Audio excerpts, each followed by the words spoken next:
Hey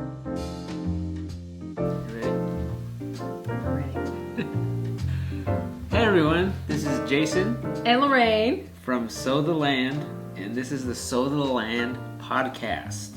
Today we'll be talking about being out of our comfort zone, and we're gonna answer a couple questions from our podcast listeners, and we'll also talk about what's new this week. So let's start out with what's new this week.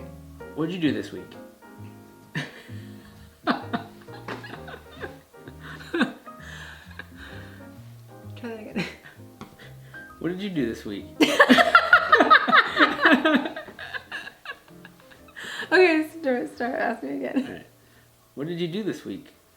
Why are you laughing? I don't know.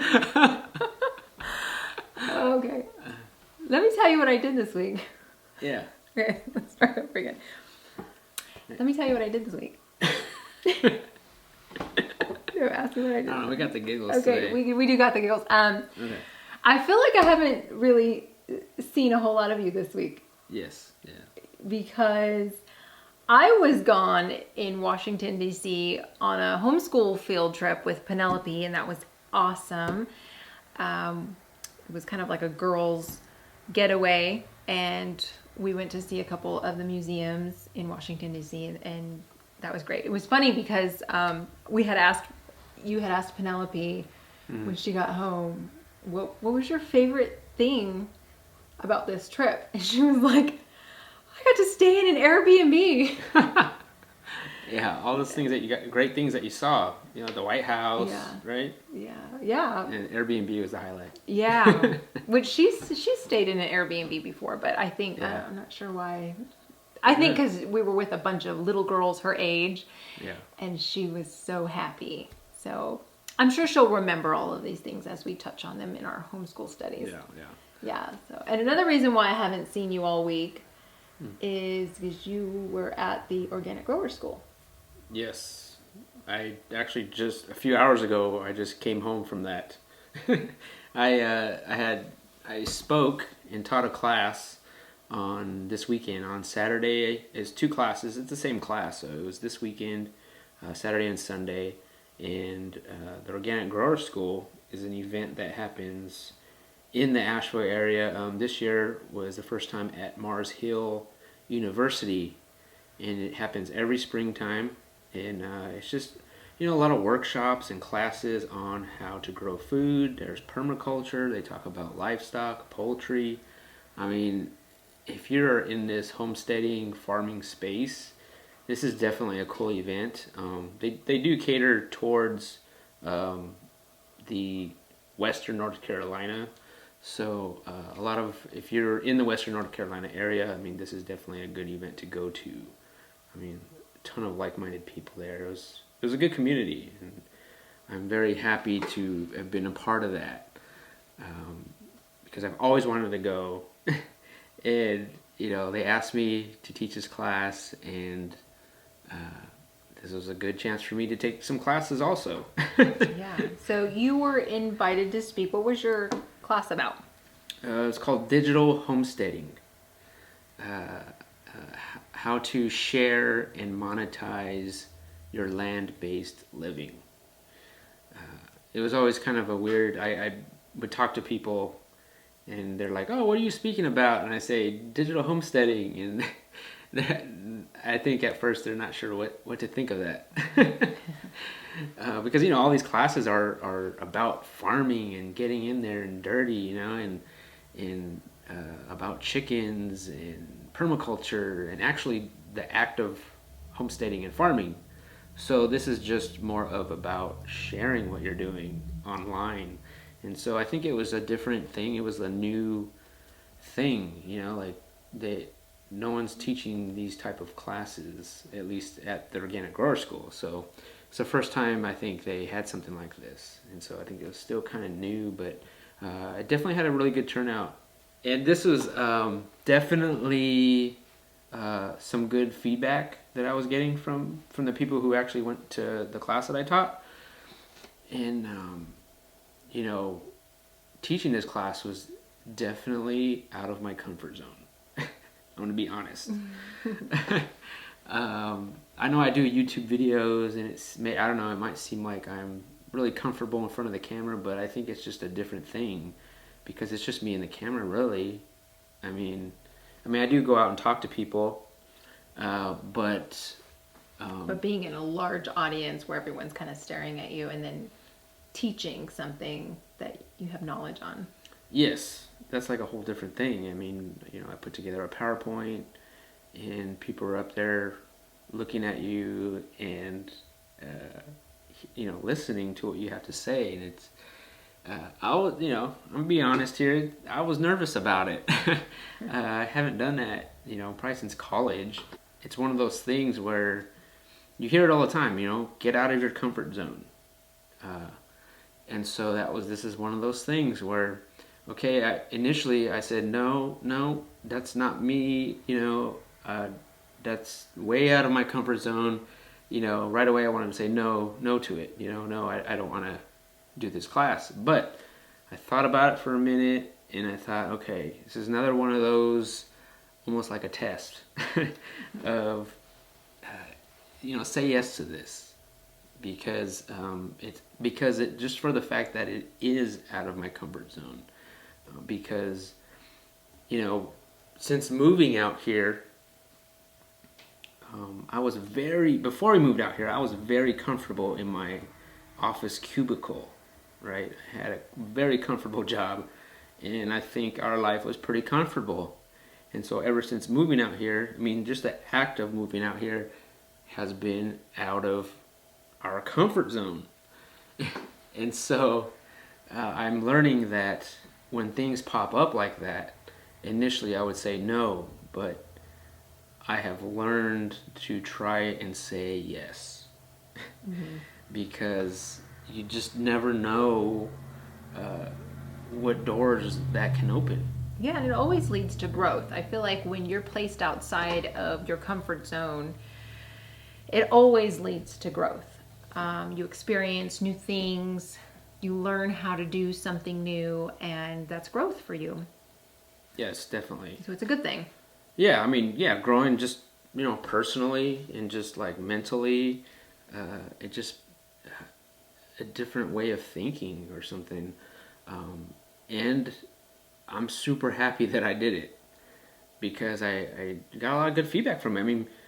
There was a few people that told me after the class, like, they were taking classes all day long, and they said, you know what, this is like the best class that they took that day.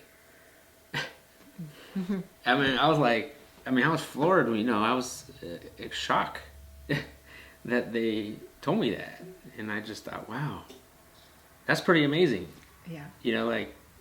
All because I just got out of my comfort zone and decided to do this and talk about it, and it was a pretty amazing weekend. Just meeting other like-minded people. I took a poultry class. Mm-hmm. I saw Chris from Sow True Seed. He taught a class on how to use the whole plant, as far as cooking it and using it. So which is awesome. It was a good weekend. Yeah, and you filmed it, right? Yes, and I also filmed the entire weekend. I just documented my day, and they had a bunch of vendors there, which were awesome, and I spoke to all the vendors. I even spoke to some of the attendees there. I just asked them questions like, hey, why are you here? Why you decided to attend these classes? And spoke to some of the speakers, and it was cool. It was awesome. I would highly recommend it, and I'm super glad I did it. Being out of your comfort zone is hard. I don't know anybody who likes to be out of their comfort zone, but there is a small group of people who like to push themselves all the time. And I feel like a long time ago, I was really into that. Like, oh, we've got to push ourselves out of our comfort zone and try new things. And I would, I applied for fashion school and I got accepted, and I interned at Paramount Studios, and I did another internship for Mercedes-Benz Fashion Week, and I was just constantly putting myself out of my comfort zone and just trying new things.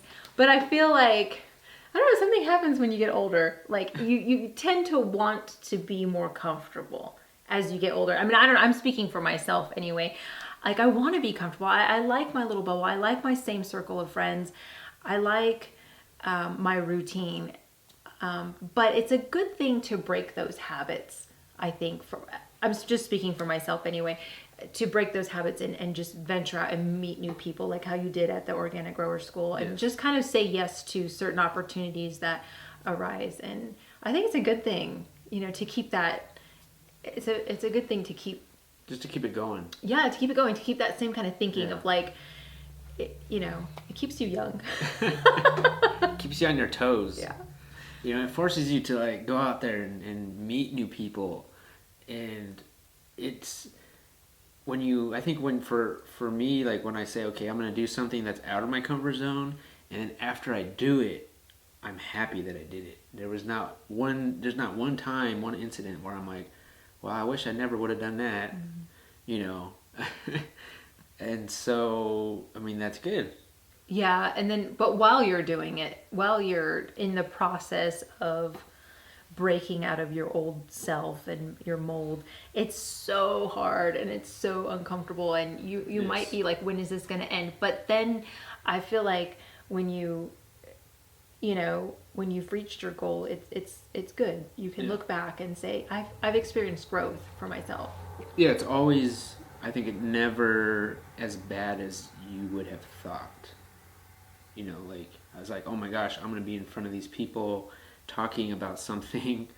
And, like the first class I taught was on Saturday evening, and it was the last class. And the whole day I was just kind of nervous. And I mean, I was filming my entire day. So that kind of got me a little, more comfortable. I was talking to other people on camera. And so, but still, like I was very nervous. And then, after I just started talking, about the subject, it started to like just come out. It just started flowing out, and then while I was in it, people were asking questions, and it became just easy. Mm-hmm. I was just talking, and I was just talking to people and just being honest with everybody, and it was great. Yeah. For those of you who are just tuning into our podcast and haven't followed our story on YouTube, Jason and I are very introvert, and we left the city in California to all the way to North Carolina to start a homestead. So that's what we're kind of talking about, is just getting out of your comfort zone. And when we refer to like leaving California and then homesteading now, that's what we're kind of referring to as getting out of your comfort zone. Yes. That's one of the things that we're referring to right now. And it's been great, homesteading. The whole homesteading culture here in North Carolina is a really beautiful thing. The community here is amazing, and everyone's so welcoming. So how can you not transition very well? Yeah, definitely. People are wanting to learn and learn together. Yeah, learn together. Yeah. Nobody really has that arrogance of like, oh, well, we've been doing it longer. And No. No. Even there's other people. There's people that's been doing it for a long time, like homesteading, and they want to teach. Mm-hmm. They want to share their experiences with you, and it's a pretty beautiful thing. Let's talk about what videos we shot this week, or we posted this week on YouTube. Yes, we did 2 videos this week. We did 2 videos. You did a video, and I did a video. Yes. What video did you come out with? I did how to chop wood for our tiny wood stove. Our very tiny wood stove. Our very tiny wood stove. Yeah, and in that video, you just talk about like how it has to be smaller than the average log size. I mean, that video is really, some of the videos that we do, we're not sure what I'm going to be doing that day. Or what the theme is of that video. Yes, they're not anything specific, and a lot of the times, I just turn the camera on and just go about my day. And so that day, we needed to chop wood. And so I showed you all how I do that. and that ended up being one of the main points of the video. You know. Yeah, because it wasn't a normal way that most people. I think people have to watch the video to find out what your special way is. And you did an embroidery video, right? I did. Yes, I was so excited to do this video. Penelope and I embroider at home together in our homeschool, and we've been also getting together with a couple other homeschooling mamas and children and making embroidery samplers. And so sometimes sometimes during the week I keep thinking like, oh, this would be great to do a YouTube video on, and that way families could watch us and embroider along with us. And so I started a series, and this week was our very first video in the series on hand embroidery. And so we're doing a sampler, and so we did one stitch already, and hopefully this week I'll come out with another video with 2 more stitches. It just depends on the time that we have in the video to do it. But I love it. I love hand embroidery. Penelope loves it too, and I think it got good feedback, and I think a lot of families are going to start this project with us and continue along weekly with us. Yeah, we already had some messages on it. People sent us. I even got a photo. I don't think I showed you yet. You did, because I haven't seen you all week. Yeah. No, I got a photo, and they did it with their little girls. Really? Yeah. Oh, I can't wait to see it. So they followed along the video, and they actually made it.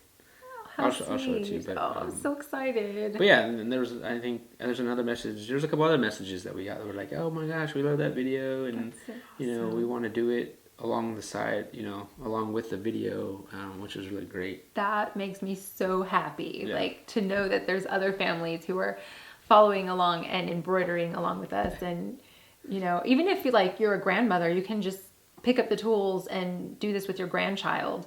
You don't have to be a mother and have, you could be a father or an aunt or whatever. And it's fun. The kids love it, and it's so good to work with your hands and make that connection with the brain and the hand, and use those skills. So I'm excited about this series. I hope it does well. One thing that happened this week that we're excited about, which means it's also the start of spring pretty much, is I ordered a pallet of chicken feed. For our meat birds that we're going to be getting. Probably won't get them till sometime in May, beginning of May maybe. Only because we're going to Missouri for a Baker Creek seed event, and so we'll probably get the chickens right after that, after we get back. But yeah, it's always exciting. We don't buy, we only buy feed really. That much feed. I mean, it's a big pallet for our meat birds. We only do it basically in spring and summer. And so, that's pretty exciting. That's like a start of our spring right there. And we actually ordered more than usual because we want to raise 60 birds at a time. Yeah, usually we do 30 Yes. at a time, and then do another round of 30 by the end of summer. I mean, the reason why we're doing it is because I'm hoping to sell 30 of them. We sold some here and there, like 1s and 2s in the past, but it would be, I think, kind of nice if we could sell 30. That's a good goal. I don't know. We'll see how it goes, but yeah, that's exciting. Yeah. I'm excited about getting chicks. Penelope's always excited about getting chicks. Penelope's our daughter, and she loves getting the little chicks, and she understands. She completely understands that they have a purpose in life. I mean, that could be another podcast. Yeah, that's a whole nother topic. Butchering chickens Yeah. with kids. Yeah. How we really feel.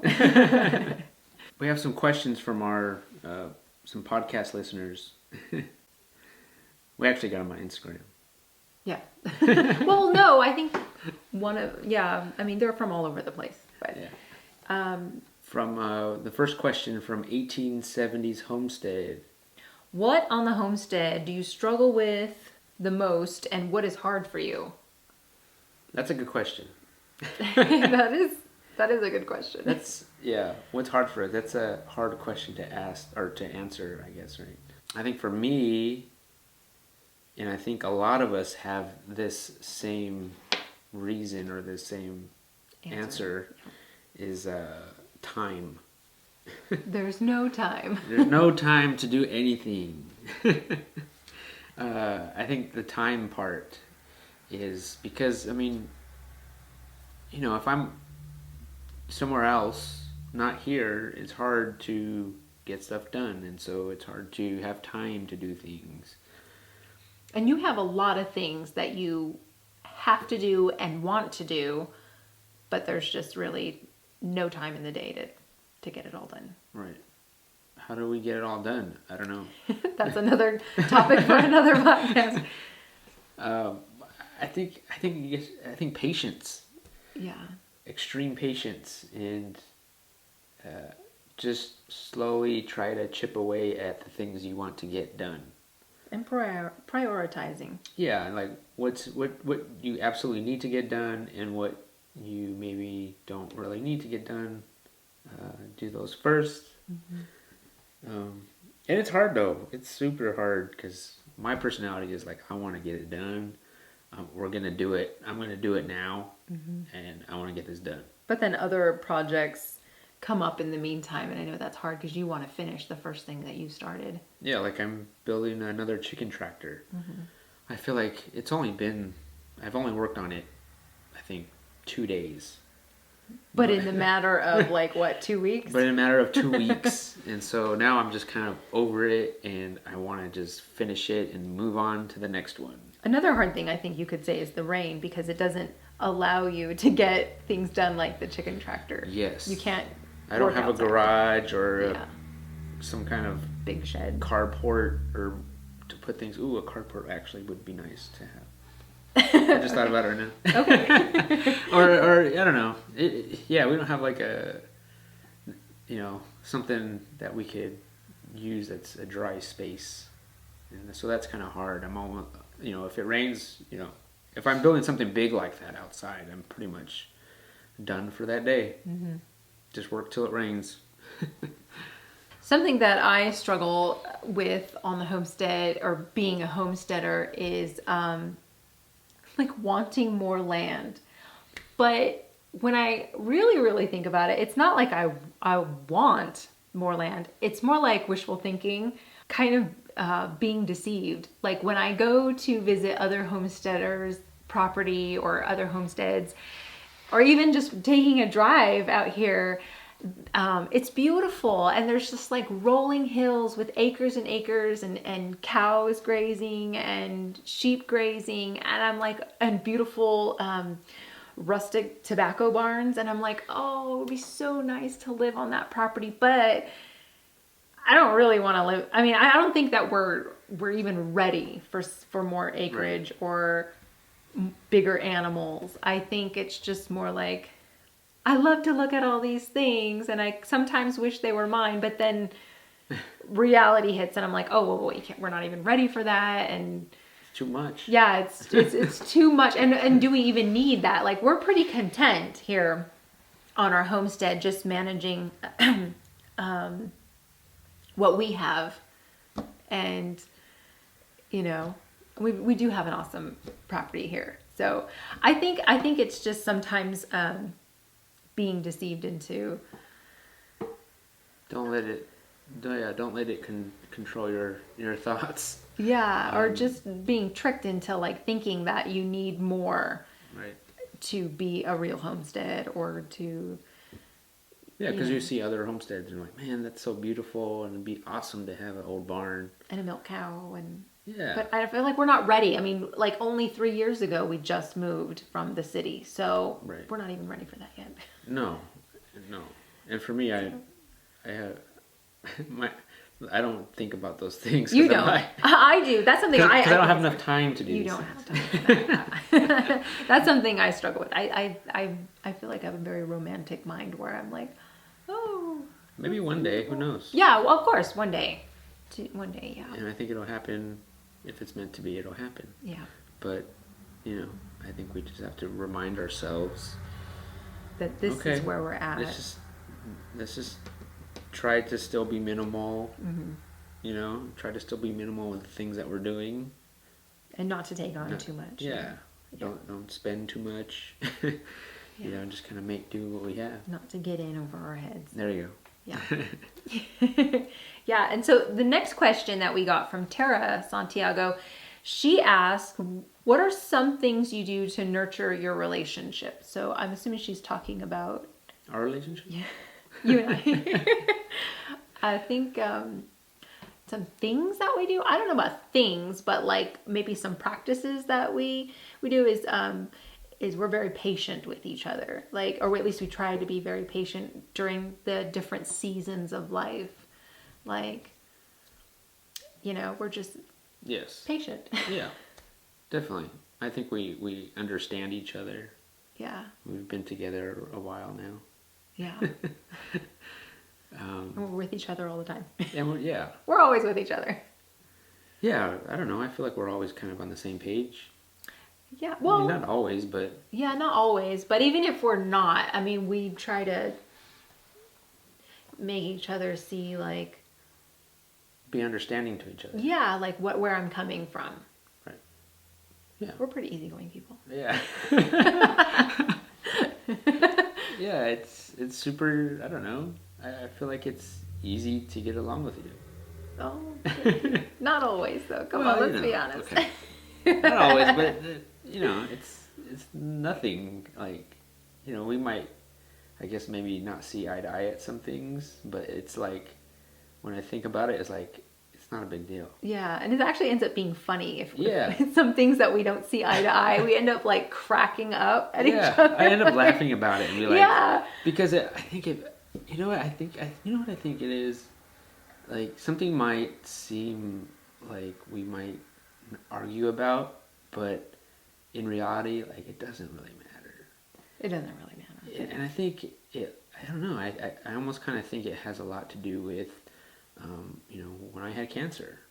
We went through a lot, at that time, right? Yes. Like we went through a lot of things, and that's like real, like that's a sickness, and that's like, I did chemo, and Lorraine's was with me and helped me, and after going through something like that, I think everything else just seems like silly. Yeah. Yeah, or it doesn't matter. Like it doesn't matter. Yeah, after you go through something like that together as a couple, and it doesn't. Everything else just seems like nothing. Yeah. Right? Like just seems so little compared to something like that. Yeah, I agree. Right? Yeah. And I think that's why we laugh at certain things. Like, oh, this kind of maybe would get me mad, but it doesn't. No. Yeah. It's fine. And so we got one more question from last week's podcast episode. Somebody had commented and asked the question, how we make it work on one income. But you know what? We're going to save that question for next week's podcast episode, and we're going to address it, and that is going to be our theme and our topic for next week's podcast episode. Yeah, that's a good one. Yeah, I think we got. I think that's going to take a whole long time. That seems like, we wanted to make that one podcast for you guys. I think a lot of people would be interested in hearing how we make it work with one income. Yes. And that about wraps us up for this week's podcast episode. And I want to thank everyone for listening. And watching. You could find the podcast now on Spotify, iTunes, and the Stitcher apps. And if you enjoy this podcast, make sure to rate the podcast on the iTunes app. And if you want to leave a comment, that'd be great. If you like it, hopefully, leave a comment and give us a good review. We appreciate it.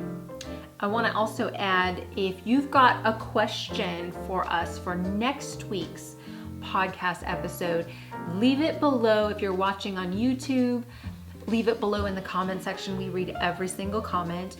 Shoot us an email at hello.sowtheland@gmail.com. hello.sowtheland@gmail.com. Thank you. Or you can find us on Instagram. Send us a message through Instagram or leave a comment. We read all of our comments. So you can leave a question on one of those platforms, and hopefully we can get to answer it in next week's episode. Yeah, we appreciate you guys listening. Thank you. We'll see you guys next week. Yeah. That was good. Yeah, that was good. Hi everyone, this is Jason from Soap. Whoop. Sorry. And Let's start all over. I was going to jump in and say, and Lorraine. All right. I told you I'm not mentally sharp. I'm not mentally sharp.